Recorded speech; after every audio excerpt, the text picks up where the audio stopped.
जय हिंद दोस्तों, आप सभी का स्वागत है आपके अपने यूट्यूब चैनल सिकंदर क्लासेस पर। आज हम क्लास 10th के हिंदी सेट नंबर 1 लेकर आए हैं, जो एग्ज़ाम के लिए मोस्ट VBI ऑब्जेक्टिव क्वेश्चन होगा। चलिए देर न करते हुए शुरू करते हैं। यदि आप लोग चैनल पर नए आए हैं तो सब्सक्राइब ज़रूर से ज़रूर कर लें और लाइक शेयर भी ज़रूर कर दें। चलिए देर न करते हुए शुरू करते हैं। पहला क्वेश्चन आप लोग को स्क्रीन पर दिखाई दे रहा होगा।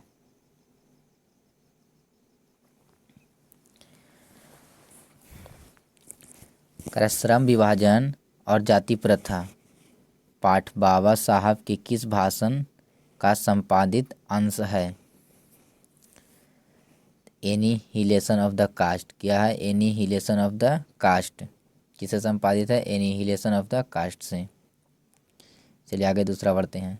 श्रम विभाजन और जाति प्रथा के लेखक कौन है? श्रम विभाजन और जाति प्रथा के लेखक कौन है? कौन है? जरा बता दीजिए सर, कौन है? तब भीमराव अंबेडकर हैं। भीमराव अंबेडकर हैं। चलिए आगे बढ़ते हैं। तीसरा नंबर भीमराव अंबेडकर का जन्म कब हुआ था? भीमराव अंबेडकर जी थे, उनका जब कब हुआ था? 14 अप्रैल 1891 को। 14 अप्रैल 1891 को। चलिए आगे बढ़ते हैं। चौथा number question, doctor Bhimrao Ambedkar की मृत्यु कब हुई थी? डॉक्टर भीमराव अंबेडकर थे, उनका मृत्यु कब हुआ था?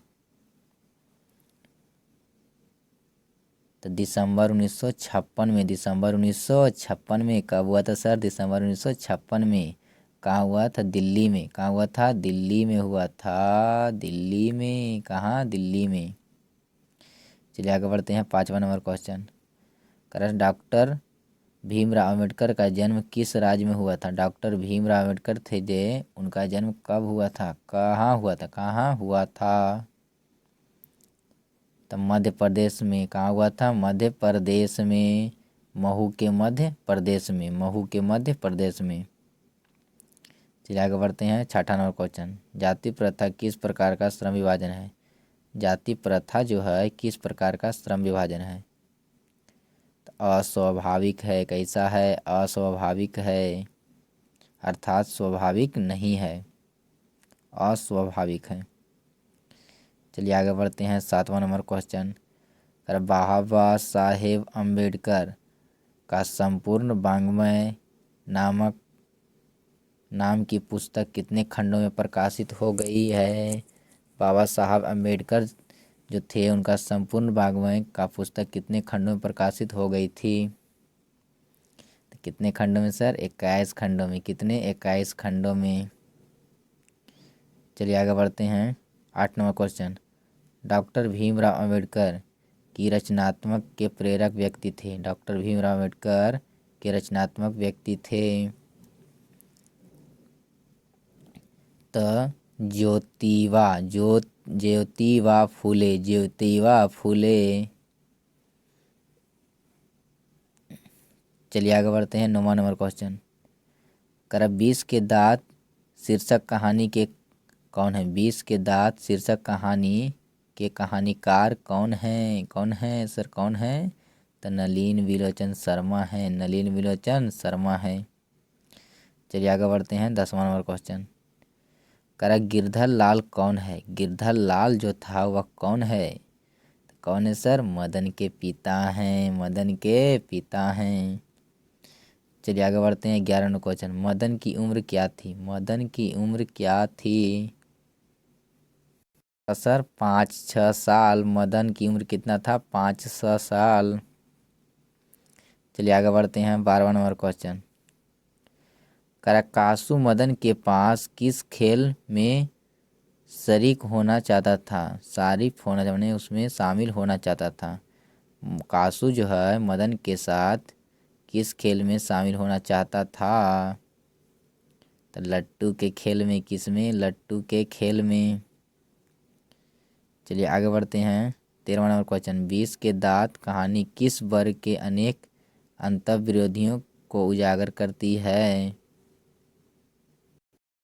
तो किसका करती है सर? तो मध्यम वर्ग का। किसका? मध्यम वर्ग का, मध्य वर्ग का। चलिए आगे बढ़ते हैं।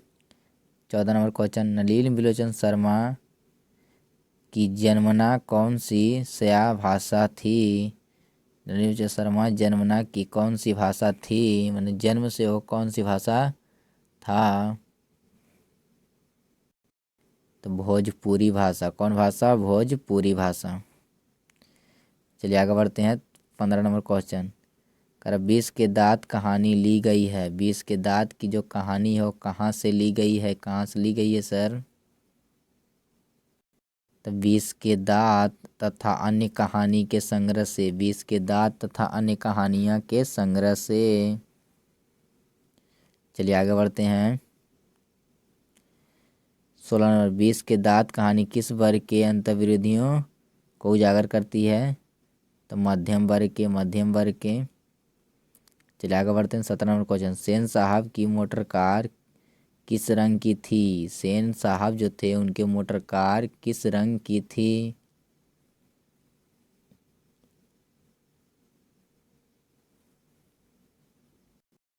काला रंग का। कैसा था? काले रंग की, काले रंग की।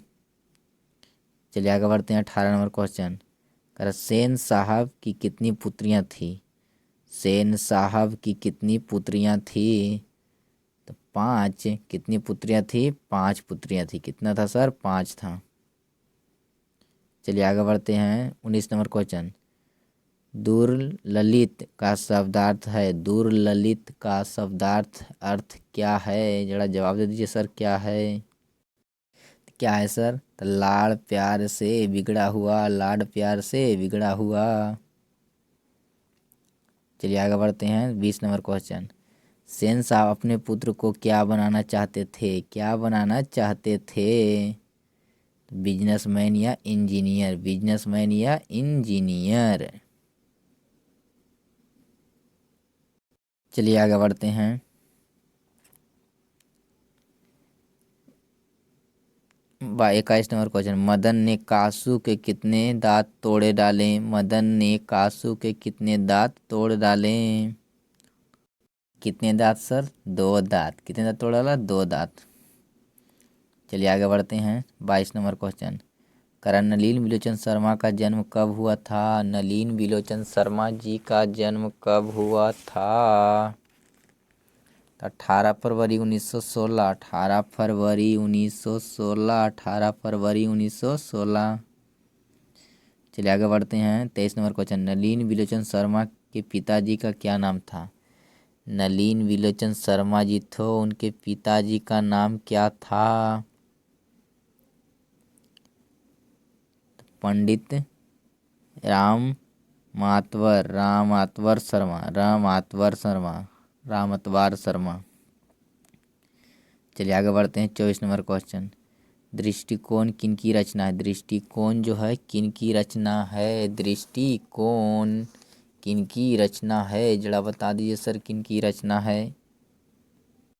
तो नलिन बिलोचन शर्मा। किनका है? नलिन बिलोचन शर्मा जी का। चलिए आगे बढ़ते हैं। 25 नंबर क्वेश्चन, लड़कियां क्या है? कठपुतलियां है।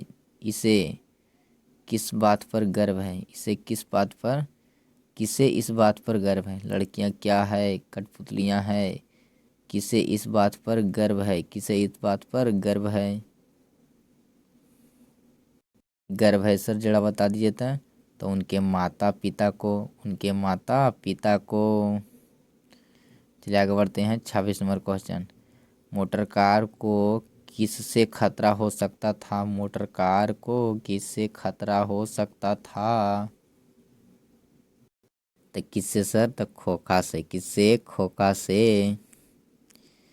चलिए आगे बढ़ते हैं। 27 नंबर क्वेश्चन, कौवा की जमात में शामिल होने के लिए कौन ललक गया? कौवा की जमात में शामिल होने के लिए कौन ललक गया? कौन हो गया सर? जरा जवाब दे दीजिए तो हंस। कौन हो गया? हंस। चलिए आगे बढ़ते हैं। 28 नंबर क्वेश्चन, करम मदन अक्सर किसके हाथों से पिटाता था? मदन तो था अक्सर किसके हाथों से पिटाता था? तो पिता के हाथों से, पिता के हाथों से। चलिए आगे बढ़ते हैं। नलिनी मिर्जा शर्मा की मृत्यु कब हुई? नलिनी मिर्जा शर्मा जी थे, उनका मृत्यु कब हुआ?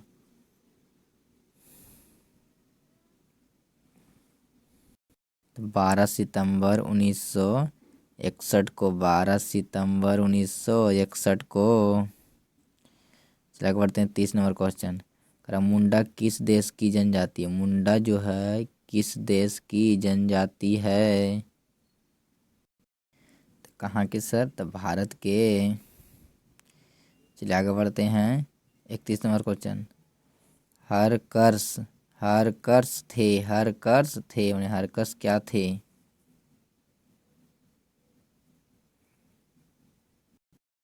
तो हरकर्ष क्या थे जरा सर बता दीजिए। तो वनस्पति वैज्ञानिक थे, वनस्पति वैज्ञानिक थे।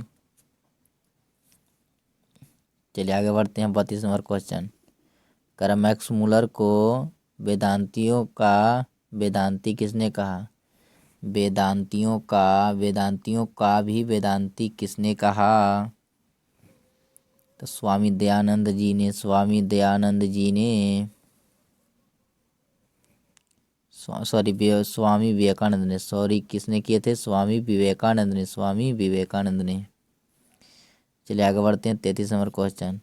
मैक्स मूलर ने सर्वविध संपदा और प्राकृतिक सौंदर्य से परिपूर्ण किस देश को माना है? तो भारत को। किसको? भारत को। चलिए आगे बढ़ते हैं। 34 नंबर क्वेश्चन। मैक्स मूलर ने हितोपदेश का अनुवाद कौन सी विश्वविद्यालय में प्रारंभ की? कौन से विद्यालय में प्रारंभ किए?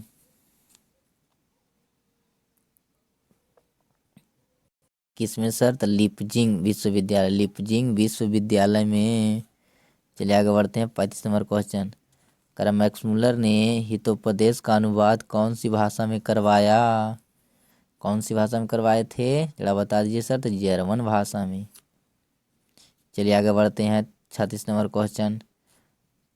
भारत से हम क्या सीखें आलेख का हिंदी भाषा में रूपांतरण किसने किए? हिंदी भाषा में रूपांतरण किसने किए सर जरा बता दीजिए। तो हिंदी भाषा में रूपांतरण किसने किए? सर तो डॉक्टर भवानी शंकर ने, डॉक्टर भवानी शंकर त्रिवेदी ने, डॉक्टर भवानी शंकर त्रिवेदी ने। चलिए आगे बढ़ते हैं। 37 नंबर क्वेश्चन। भारत का प्राचीनतम भाषा कौन है? भारत का प्राचीनतम भाषा कौन है? तो कौन है? कौन है सर? तो संस्कृत। चलिए आगे बढ़ते हैं। भारत से हम क्या सीखें के रचनाकार कौन है? भारत से हम क्या सीखें के रचनाकार कौन है? तो मैक्स मूलर हैं। कौन है सर? मैक्स मूलर हैं। चलिए आगे बढ़ते हैं। नृवंश विद्या का संबंध किससे है? नृवंश विद्या का संबंध किससे है? किससे है? तो प्राणी विज्ञान से। किससे? प्राणी विज्ञान से। चलिए आगे बढ़ते हैं। 40 नंबर क्वेश्चन और लास्ट क्वेश्चन। वारेन हिस्टेरिंग्स, वारेन हिस्टेरिंग्स था तो भारत का गवर्नर जनरल, भारत का गवर्नर जनरल।